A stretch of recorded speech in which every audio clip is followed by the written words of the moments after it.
আল্লামা সাইদি আব্দুর রহমান সুলাইসি কাবার ইমাম তার বন্ধু, আলহামদুলিল্লাহ। লন্ডন মুসলিম সেন্টার উদ্বোধন হবে, কাবার ইমামকে দাওয়াত দেওয়া হলো, আল্লামা সাইদি সেখান থেকে মেহমান হয়ে গেছেন। সেখানে উনি একজন মেহমান। আল্লাহু আকবার। এত মহান একজন ব্যক্তি, সেই লোকটাকে শেষ পর্যন্ত কুচক্রান্তর মধ্য দিয়ে চিকিৎসার নাম করে 13ই আগস্ট 2023 সালে কাশিমপুর কারাগার থেকে প্রিজন ভ্যানে করে জুলুম করে হসপিটালে ভর্তি করায়া চিকিৎসার নাম করে মেডিকেল টিম গঠন করে দিল্লির প্রেসক্রিপশনে তাকে পয়জনিং করে হত্যা করা হয়েছে। তাফসীর মাহফিলে এই প্ল্যাটফর্ম থেকে সুস্পষ্ট ভাষায় জানান দিতে চাই, অবিলম্বে আল্লামা সাইদির খুনের সঙ্গে যারা জড়িত তাদেরকে ধরে চূড়ান্ত শাস্তি নিশ্চিত করা হোক। রাজি আছেন কারা কারা? হাত উঁচু করে দেখান মুসলমান।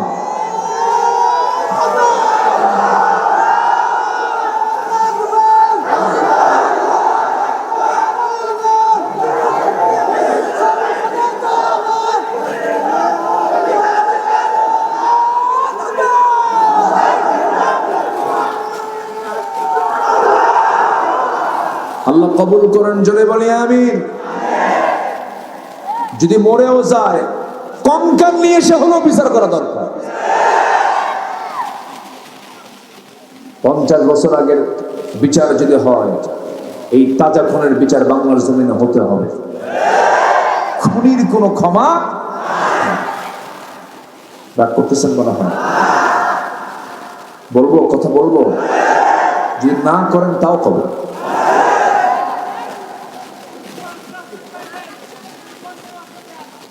এই পাবনাতে আমি এসেছি, পাবনা মাহফিল করতে এসে পাবনার কিছু কুলাঙ্গার মঞ্চে আগুন লাগিয়ে দিয়েছিল দই বাজারে। আমাকে লক্ষ্য করে গুলি পর্যন্ত করা হয়েছে। যারা কোরআনের মাহফিল আগুন ধরায় দেয়, আল্লাহ ওদের গায়ে আগুন ধরায় দিয়েছেন। এখন কই ওরা আছে? খালি কয় খেলা হবে। কই এত বড় বদমাইশ শামীম ওসমান একটা, ও তো শুরু করছে এই শব্দটা, ও এই কথার রূপ দিছে, কিন্তু মানে প্রথম স্টার্টার হচ্ছে শামীম, আর এটাকে মানে ভাইরাস করছে হচ্ছে এই ভাইরাস। আমি কই প্রতিবন্ধী না? মানুষ এত জঘন্য হয়, কোথায় গেল তারা? কি দাপট, কি প্রভাব,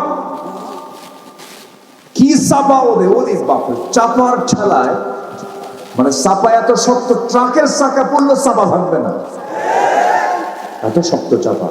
কিন্তু কই গেল? আদর্শ থাকতে হয়। কি থাকতে হয়? আদর্শের কোনোদিন পরাজয় হয় না। ওরা আদর্শ নাই, এই জন্য পরাজিত হয়েছে। ঠিক কিনা বলেন? আদর্শের কোনো পরাজয় হয় না। আমার বন্ধুগণ, একটু কান লাগাতে হবে। আমি কিন্তু শুরু করেছি একটা কথা দিয়ে, সেটা হলো যেমন করে হোক জাহান্নামে যাওয়া যাবে না। আমরা যেতে চাই কোথায় বলুন? কোথায় যেতে চাই? বাপের ভিটায় ফিরে যাবো, জোরে বলুন ইনশাআল্লাহ। বাপের ভিটা কোথায়? ঠিক আছে তো? অনেকে চিন্তায় বসে বাপের ভিটা মানে এই তো বেলা। বাপের ভিটা কোথায়? জান্নাত। আমার আব্বা এবং আমার আম্মা জান্নাত থেকে এসেছেন। আমরা সেই জান্নাতে গিয়ে আবার ফিরে জান্নাতের খাবার খাবো, জোরে বলে ইনশাআল্লাহ। জান্নাতের খাবার চিন্তা যদি থাকে, তাহলে বিড়ি খাবার দিতে হবে। পান খান, সমস্যা কি? এই যে পান খাচ্ছেন, পান খান না? পান খান, আলহামদুলিল্লাহ, মাশাআল্লাহ।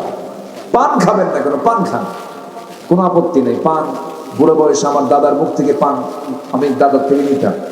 দাদা চালাতো, তোমার হাতে দিত, হাতে দিয়ে সেটা আবার মুখে দিত।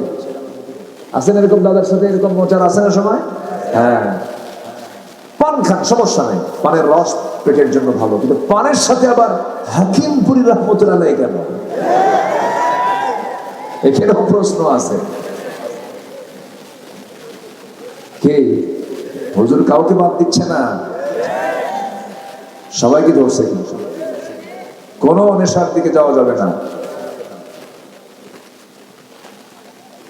নামাজ নেশাকে নেগেটিভ বলেছে, ওযু নেশাকে নিষিদ্ধ করেছে। ওযু কি, ওযুর শিক্ষা কি বিড়ি খাওয়া? ওযু মানে কি? ওযু মানে হচ্ছে কোনো গন্ধ থাকবে না, মুখ পরিষ্কার থাকবে, হাত পা পরিষ্কার থাকবে। যে ওযু করেনা মানুষ, সে হবে গোটা পৃথিবীর সবচাইতে পরিচ্ছন্ন পবিত্র একটা মানুষ। ওযু তো এটাই শেখায়। ওযু নাই, নামাজ নাই, যে কেমন জীবন হলো রে ভাই। সাইয়েদনা বেলাল দুনিয়াতে বসে রাসূল জান্নাত ঘুরতেছেন, জান্নাতের হাঁটার আওয়াজ রাসূল শুনতেছেন। দুনিয়াতে এসে বলছেন, বেলাল তুমি আসো দুনিয়াতে, কিন্তু তোমাকে আমি জান্নাতে তোমার আওয়াজ শুনলাম, তুমি কি আমল করো? তিনি বলেন, হুজুর আমি সবসময় ওযুর উপরে থাকি, এবং ওযু করা মাত্র আমি 2 রাকাত নফল নামাজ পড়ি। সম্মান বাড়বে ওযু আর নামাজে। আমরা সম্মান বাড়াবো না কমাবো বলেন তো? বাড়বো। ওযু বানাবো আর কি করব? নামাজ পড়ব। নামাজই প্রশান্তি আমার আপনার জন্য। পৃথিবীর কোনো কাজে আপনি তো মজা পাবেন না, বৈঠকে বসবেন মজা পাবেন না, আড্ডায় বসবেন মজা পাবেন না, কারণ সব অস্থায়ী, ক্ষণস্থায়ী। কিন্তু আমি আপনি যখন মরে যাব, সেদিন কোনো বন্ধু খুঁজে পাওয়া যাবে না, সেদিন কোনো আত্মীয় খুঁজে পাওয়া যাবে না, যিনি আমার দুনিয়াতেও বন্ধু, কবরও বন্ধু, মিজানও বন্ধু, পরকালে বন্ধু, তিনি আমার কে? আসতে বলবেন না কে? আল্লাহকে খুশি করতে হবে। নামাজ দিয়ে শুরু করবো আমাদের জীবন। قل إن صلاتي ونسكي ومحياي ومماتي لله رب العالمين। আমার সালাত, আমার কুরবানি, আমার জীবন, আমার মরণ সব হবে কার জন্য বলুন? আসতে বলবেন না, কার জন্য বলুন? আল্লাহ যত অপরাধ বান্দা করে, এর মধ্যে একটা অপরাধের ব্যাপারে আল্লাহ রাব্বুল আলামিন সবচেয়ে বেশি মন খারাপ করে, সবচেয়ে বেশি রাগান্বিত হন, সেটা হলো নামাজ যদি কোনো বান্দা ছেড়ে দেয়। সূরা মারিয়ামের ভিতরে আসছে, যে আয়াতকে সামনে রেখে আমি আজকে কথা শুরু করেছি, নামাজ দিয়ে শুরু করেছি। আমার বন্ধুগণ, মহান রব্বুল আলামিন এক জায়গায় বলছেন সূরা মারিয়ামের 59 নম্বর আয়াতে, فَخَلَفَ مِن بَعْدِهِمْ خَلْفٌ أَضَاعُوا الصَّلَاةَ وَاتَّبَعُوا الشَّهَوَاتِ فَسَوْفَ يَلْقَوْنَ غَيًّا। এই দুনিয়ার জীবনে যারা নামাজকে নষ্ট করে ফেলবে, মহান রব্বুল আলামিন বলেন আমি তাকে শুধু জাহান্নাম নয়, জাহান্নামের গর্ত, গাই নামক গর্তের মধ্যে ঢুকায়া দেব। জোরে বলি নাউযুবিল্লাহ। জেল খাটছেন তো নাকি? খাটেন নাই? তাহলে কি হলো? খাটছেন 7 বছর মাত্র, 7 বছর। আল্লাহ, আপনি গেছেন? আচ্ছা, গেছেন তো? যায় নাই তো? এই দেশ, গোটা দেশই তো জেলখানা ছিল।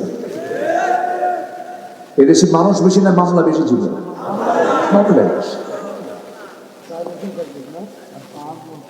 জি, 2018 সালে আমি বাড়িতে শুয়ে আছি, কয়েকশো পুলিশ আমার চতুর্পাশে ঘেরাও দিয়ে রাখছে। আমি কত বড় সন্ত্রাসী চিন্তা করেন। কম কথা ধরতে আসছে। আমি বের হলাম, কি খবর? হুজুর চলেন। কি এত লোক কেন? 2 জন আসলেই তো হতো। না হুজুর চলেন। থানায় নিয়ে গেল, থানায় বসলাম। তোসি মহোদয় আমার দেখে কাঁদে, মন টন খুব খারাপ, চোখে লাল লাল হয়ে আছে, চোখ অশ্রুপূর্ণ হয়ে আছে। বললাম, আপনি কি এবার কাঁদেন কেন? হুজুর আমি আপনার খুব ভক্ত। তো ভক্ত তো ধরছেন কেন? হুজুর কি করবেন, আমার বউ ভক্ত, আমার ছেলে পরিবার সবাই ভক্ত, কিন্তু হুজুর কি করব, চাকরি বাঁচান তো ফরজ। তো বললাম, ইমান বাঁচান তো নফল। তো মামলা খান দিয়া চালান করে দিল কোর্টে। গেলাম, সেখান থেকে আবার জামিন না মঞ্জুর, জামিন না মঞ্জুর করলো, পাঠায় দিল জেলখানায়। ঢুকলাম, দুনিয়ায় তো জেলখানা, আবার ওর মধ্যে একটা ছোট জেলখানায় ঢুকছে। কি দুনিয়া জেলখানা না? এটা বড়, আর ওটা কি ছোট। ঢুকলাম ভিতরে। ভিতরে ঢোকা মাত্র এক মুরব্বী মানে 80 ঊর্ধ্ব বয়স, 85-এর কাছাকাছি এরকম বয়স। আমাকে দেখা মাত্রই মনে হয় কি যেন পাইছে, দিল একখান সালাম দেখে হুজুর আপনি জেলখানায়, খুব খুশি হলাম। তো বললাম যে খুশি হলেন কেন, কি ব্যাপারটা? তো বলে যে ওয়াজ শুনতে যাই, দূর থেকে ওয়াজ শুনি, কাছে যেতে পারি না। এত মোসাফা করার চেষ্টা করছি, পাই নাই হুজুর আপনাকে, আর এত সুন্দর কাছে এসে ধরা দিলেন, থাকেন দোয়া করুন। তো বললাম চাচা আপনি বুড়া বয়সে শীতের ভিতরে, তখন নভেম্বর মাস, শীত পড়ে গেছে, নভেম্বরের শেষের দিকে 2018 সাল, নির্বাচন ডিসেম্বরের শেষে, তার আগ দিয়ে নির্বাচন তো না নির্ধারণ, বুঝলেন, ওরা তো ওইগুলোই করছে, মানে মরা দাদিও ভোট দিতে গেছে। তো আমি বললাম চাচা আপনি জেলখানায় কেন? বাবা বোমা হামলা। বললাম কেন?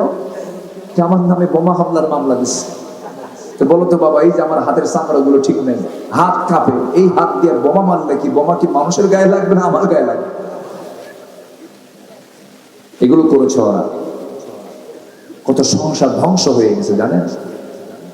আমার কত ভাইয়ের পা কেটে নিয়েছে, কত ভাইয়ের চোখ তুলে নিয়েছে। এগুলো তো যার তুলে নেওয়া হয়েছে, যার কাটা হয়েছে সে বুঝে। এই তো তাজা খবর, 5 আগস্ট পর্যন্ত যত প্রাণগুলো গেছে, আহা, কারো চোখ নাই, কারো হাত নাই, পা নাই, চোখ হারাইছে, দেখে না কিছু। তরুণ যুবক 18-19 বছর বয়স, কি করবে বলেন? একটা মানুষের জীবনের দাম নাই ভাই, দাম নাই। আপনি কোন গুলি মানলেন যে গুলির টাকা জনগণের টাকায় কেনা, সেই গুলি আপনি জনগণকে মানলেন? আল্লাহ ছাড় দেন, ছেড়ে দেন না, ঠিক কিনা? এমন ধরেছেন। ওরা আলেমদেরকে বেইজ্জত করতে চেয়েছিল, আল্লাহ ওদেরকে নেংটা করে বিদায় করে দিয়েছেন, রাখেন নাই, ন্যাংটা করে বিদায় করে দিয়েছে।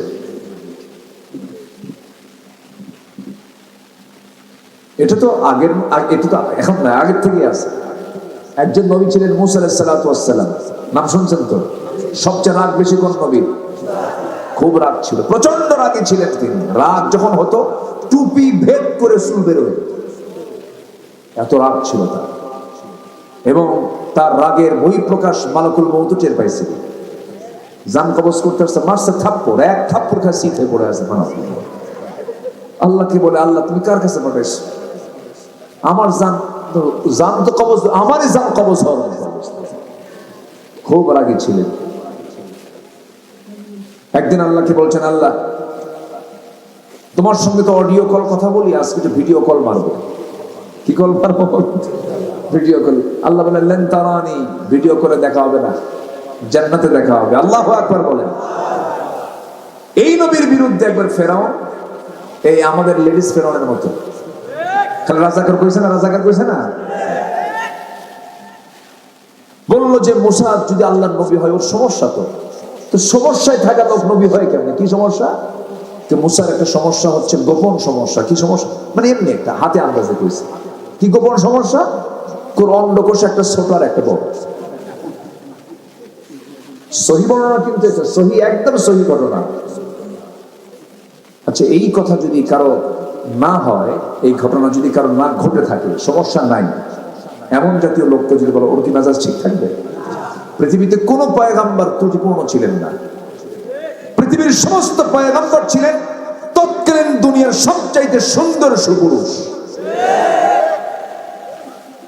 যখন ওনার কানে এই সংবাদ গেছে যে আমার অন্ডকোষ ঠিক নাই, বলেন এই নবী কি ঠিক থাকার কথা? আল্লাহকে বলে, আল্লাহ শোনো, তাড়াতাড়ি ফয়সালা করো, আমি কিন্তু এগুলো মানতে পারতেছি না। আমার সব ঠিক থাকার পরেও ও আমার বিরুদ্ধে এই কথা বলবে কেন? আল্লাহ তুমি তাড়াতাড়ি ঠিক করো। আল্লাহু আকবার বলেন। আল্লাহ বললেন, মুসা চিন্তা করো না, আমি লুঙ্গি খুলে দেখা দেবো, যাও। যেরকম সুবহানাল্লাহ। অনেক লম্বা কথা ছিল, আমি আটকাবো না, বলে দিচ্ছি। মুসা আলাইহিস সালাতু ওয়াস সালাম গোসল করার জন্য সামনে পানি পেলেন, কিন্তু লুঙ্গি তার বিকল্প ছিল না, একটা লুঙ্গি ছিল, সেই লুঙ্গিটা তিনি পাথরে রাখলেন, পাথরের উপরে রাখলেন, রেখে তিনি পানিতে নামলেন, গোসল করলেন। গোসল করে তিনি লুঙ্গিটা হাতে নিবেন, লুঙ্গি হাতে নিতেই দেখতে পেলেন লুঙ্গির নিচে থাকা পাথরটা তাজা হয়ে মারছে দৌড় লুঙ্গি নিয়ে। আল্লাহর খেলা শুরু হয়ে গেছে। বলছেন আল্লাহ যে আমি তোমাকে দেখাই দেব। উনি এখন বলতেছেন এই পাথর থাম। পাথর কি নবীর কথা শুনবে না আল্লাহর কথা শুনবে? পাথরের কি জীবন থাকে? জীবন দিয়েছেন কে? মাটির কি কোনো জীবন আছে? এই মাটি থেকে আমাকে বানায় আমার জীবন দিয়েছেন কে? সে আল্লাহকে পাথরকে জীবন দিতে পারেন না? পাথর নিয়ে মারছে দৌড়। পাথর এখন কি নবীর কথা শুনবে না আল্লাহর কথা শুনবে? পাথর চলতেছে, পাথর সামনে দৌড়াচ্ছে লুঙ্গি নিয়ে। মুসা আলাইহিস সালাম তিনি উলঙ্গ আছেন, কিন্তু মনেই নাই তিনি যে উলঙ্গ আছেন। স্মৃতি থেকে আল্লাহ রাব্বুল আলামিন মুছে দিয়েছেন। তিনি হাতের লাঠিটা নিয়ে বলছেন পাথর থাম, পাথর থাম। পাথর থামে না। শেষ পর্যন্ত পাথর গিয়ে সেই জায়গায় থেমেছে। লুঙ্গিটা হাতে করে নিয়ে যে জায়গায় ফেরাউন তার সমস্ত মন্ত্রী পরিষদ বর্গ নিয়ে মিটিং এ বসছে। আল্লাহু আকবার বলবেন। মুসা চলে গেছেন ওই দরবার পর্যন্ত, তিনি মনে নাই তিনি যে উলঙ্গ আছেন। সামনে যে দাঁড়ানো মাত্রই ফেরাউন নিচের দিকে তাকায় দেখে সব ঠিক আছে। আল্লাহু আকবার বলবেন না? আল্লাহ 16 বছর পর আলেমরা যে নির্দোষ আল্লাহ তা প্রমাণ করে ছেড়েছেন, ঠিক কিনা? সম্মানিত ভাইয়েরা, মূল পয়েন্ট হচ্ছে আমরা নামাজ কিন্তু বাদ দেব না। রাজি আছেন তো সবাই? আপনার নামাজ ঠিক হবে, দেশে ইসলাম কায়েম হয়ে যাবে ইনশাআল্লাহ। যদি বলি ইনশাআল্লাহ, as-salatu imaduddin faqad aqamaha faqad aqama ad-din। নামাজ হচ্ছে দ্বীনের স্তম্ভ, এটা কায়েম হবে, দ্বীন কায়েম হয়ে যাবে। আল্লাহু আকবার বলেন। বেনামাজি লোকটা আপনি করবেন কি? সবাই বলে, সবাই কি জান মাল দিতে রাজি আছেন? হুজুর রাজি আছেন। ওদিকে নামাজি পড়ে, কিসের জান দেবে? হ্যাঁ, জান দেওয়া তো সহজ, নামাজই পড়ে না, ও জান দেবে কি? ঠিক আছে না চাচা? জি আলহামদুলিল্লাহ, আল্লাহ কবুল করুন, নামাজি বানান। জোরে বলি আমিন। আমি কি শেষ করে দেবো নাকি? দুইজন ওঠে, ধরেন তো, এই বসেন, রাগ করতেছেন, একটু বসেন, একটু কাইন্ডলি বসেন। আমি আর বেশি সময় নেব না। আগামীকালকে আমার মাহফিল বেশি দূরে না, মাত্র নোয়াখালী। মাত্র কোথায়? মানে বৃহত্তর নোয়াখালী, ফেনীতে মাহফিল। সেখানেও যাবো, আমারও যেতে হবে। তা আমার পেরেশানি বেশি, আপনি চলে যাবেন, আমার তো মন খারাপ হবে। আপনি একটু বসুন, আমরা আয়াতটিকে শেষ করি। ধীরে ধীরে যে প্রসঙ্গ নিয়েছে সেই প্রসঙ্গ আস্তে আস্তে শেষের দিকে যাবো। জোরে বলি ইনশাআল্লাহ। তাহলে আল্লাহ পাক কোন আমল বাদ দিলে সবচেয়ে বেশি রাগ করেন বলেন তো? জোরে বলেন, কোন আমল বাদ দিলে?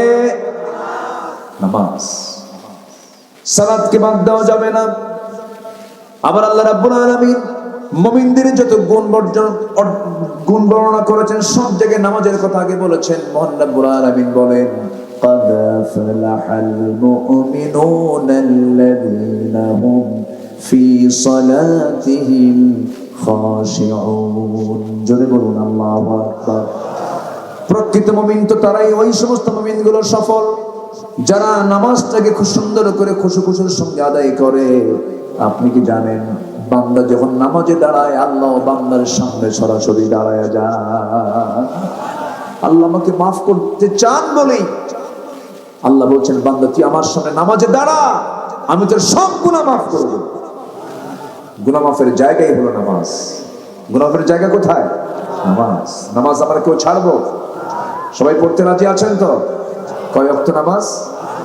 কয় ওয়াক্ত নামাজ? একটা হাদিস আমার কাছে মানে ওই হাদিসটা যখন আমি পড়ি আমার কাছে খুব আশাজনক মনে হয়। রাসূল শুধু বলেছেন শেষের দিকে এসে, যখন তিনি মারা যাবেন, সর্বশেষ শুধু বলে, আমার উম্মত আয়েশা বলে দিও, আমার উম্মতরা যেন নামাজটা না ছেড়ে দেয়।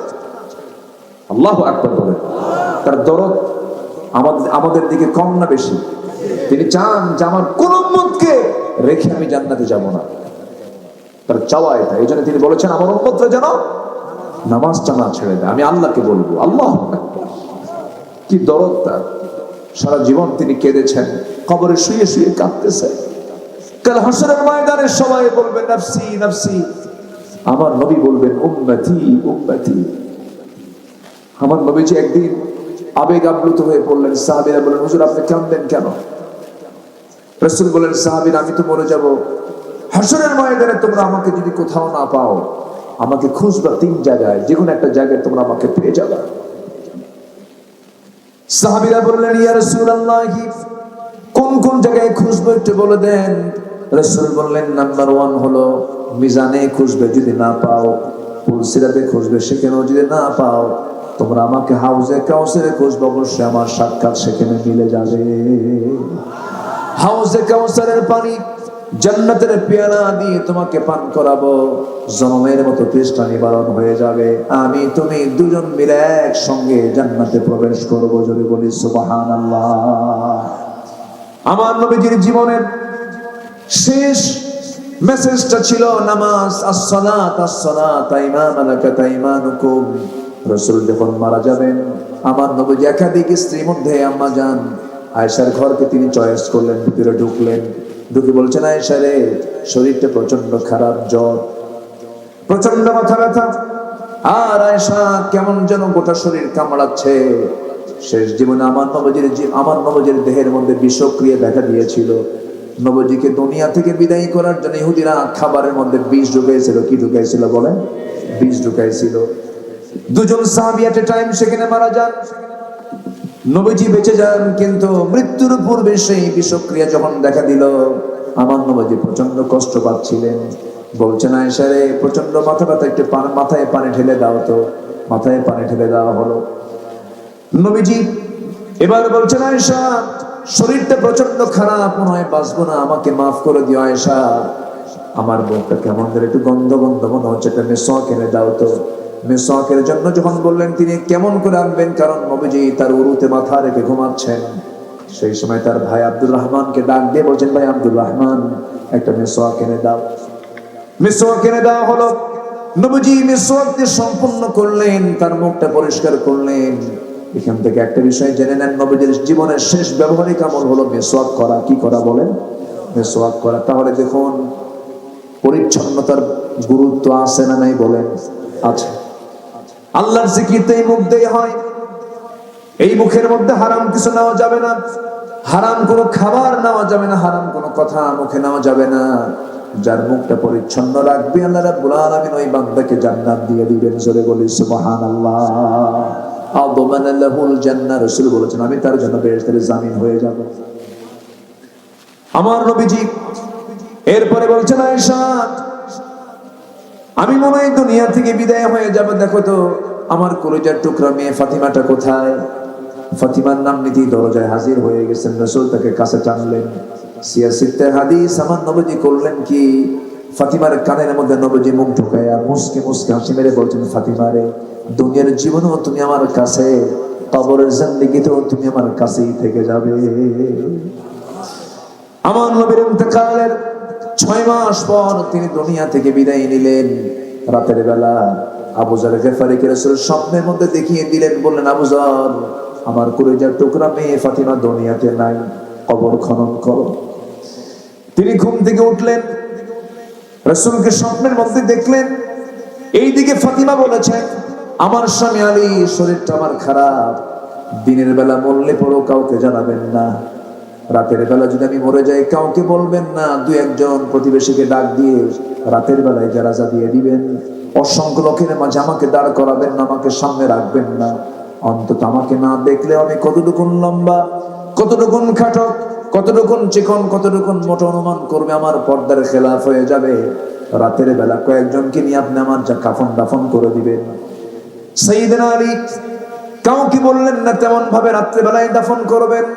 কিন্তু আবু যর গিফারী রাতের গভীরে সে দরজায় নক দিয়ে বলছে, ভাই আলী, তাড়াতাড়ি দরজা খুলো, কি হয়েছে? তোমাকে তো কিছুই বলা হয় নাই। কেঁদে কেঁদে বলছেন, রাসূল আমাকে স্বপ্নে জানিয়েছেন ফাতিমা নাই। তিনি কবর খনন করার জন্য চলে গেছেন। কবর খনন করতেছেন। আবু যর গিফারী খুব আবেগী একজন সাহাবী ছিলেন। তিনি যখন ইসলাম গ্রহণ করেন, রাসূল তাকে বলেছেন, আবু যর, দিন গ্রহণ করেছো, মক্কার হাওয়া ভালো না, প্রকাশ্যে কোথাও কিছু বলার দরকার নেই, তোমার গোত্রে গিয়ে কালিমার দাওয়াত দাও।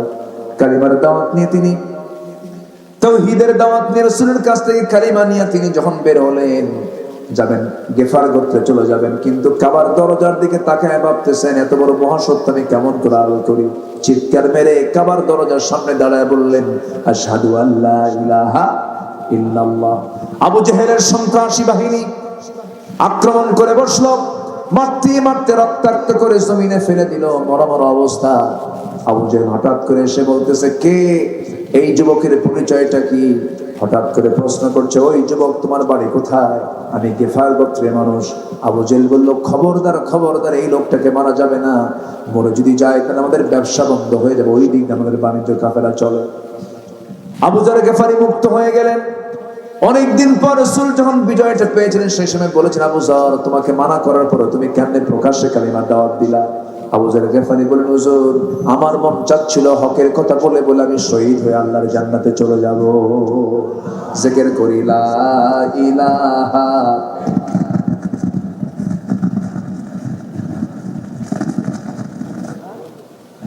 আরো জোরে লা ইলাহা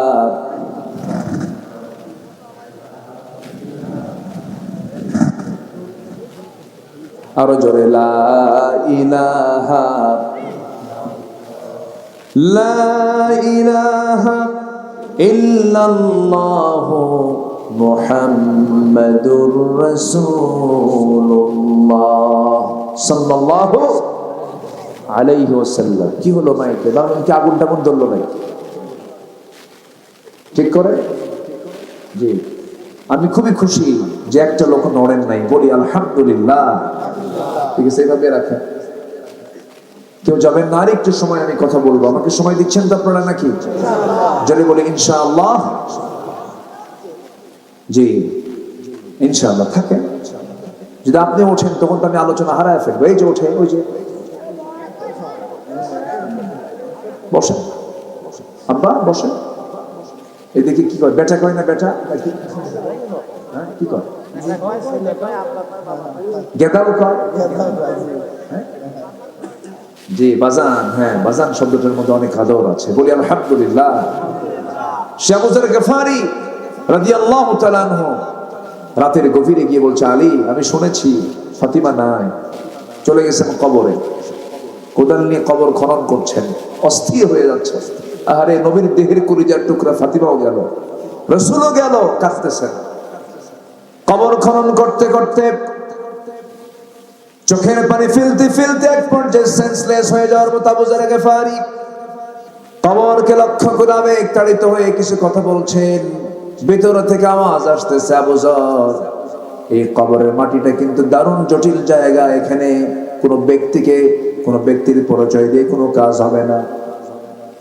বিশ্বনবীর কলিজার টুকরো নাতি দিয়ে কাম হবে না, মেয়ে দিয়ে কাম হবে না, সন্তান দিয়ে কাম হবে না। কবর এমন একটা জায়গা, এখানে কোনো বংশ পরিচয় দিয়ে কোনো কাজ হবে না। এই জায়গায় 5 নাম্বার তুলতে হলে লাগবে হলো নামাজ আর ঈমান। ঠিক কিনা? এখানে আমল লাগবে, ঈমান লাগবে, নামাজ লাগবে, দ্বীন লাগবে, শরীয়ত লাগবে, তাহলেই এখান থেকে নাজাত পাওয়া যাবে। আল্লাহু আকবার বলে। আবু যর গফারি ওই কবরের মাটি যখন তিনি কাটতেছিলেন সেন্সলেস হয়ে পড়লেন। ওই যে সংসার ছেড়েছেন, সংসার জীবনে আর আসতে পারেন নাই তিনি। কাটতে কাটতেই দুনিয়া থেকে বিদায় নিয়েছেন। দুনিয়া কি আসলে কি হাসার জায়গা না? পৃথিবীর প্রথম ভাষা মার পেট থেকে নেমেই আমার মুখ থেকে বের হয়েছে কান্না না হাসি? বলেন হাসা না কাঁদা? কাঁদা। আমি কেঁদেছি। পৃথিবীটা কাঁদার জায়গা, আমরা কাঁদবো বেশি, হাসবো কম। সম্মানিত ভাইরা, তাহলে যদি কোরআনকে প্রশ্ন করে, কোরআন তুমি বলো তো কোন অপরাধের শাস্তি সবচাইতে বেশি? চোখ বন্ধ করে বলবো আমরা নামাজ ছেড়ে দেওয়ার শাস্তি সবচাইতে বেশি। গাই নামক গর্তের মধ্যে আল্লাহ পাক ঢুকাবেন। গাইয়ুন, এটা এমন একটা গর্ত যে গর্তকে জাহান্নাম পর্যন্ত ভয় পায়। জাহান্নাম ভয় পায়। চিন্তা করছেন আপনি যে জাহান্নামের মুখের মধ্যে সূর্য ছেড়ে দিলে সূর্য হেরে যাবে, কি হবে? হেরে যাবে। এত বড় একটা জাহান্নাম পর্যন্ত এই গর্তকে ভয় পায়। গর্ত এত ভয়ঙ্কর। বেনামাজিকে ওই জায়গায় ঢুকানো হবে, নফসের দাসত্ব করবে যারা তাদেরকে ঢুকানো হবে, জিনাকারকে ঢুকানো হবে, মদ্যপায়ীকে ঢুকানো হবে, সুদখোরকে ঢুকানো হবে। সুদখোর মুজিবেরা উপজেলায় একটাও খুঁজে পাওয়া যাবে না। আছে? এই সময় কেউ উঠেন না।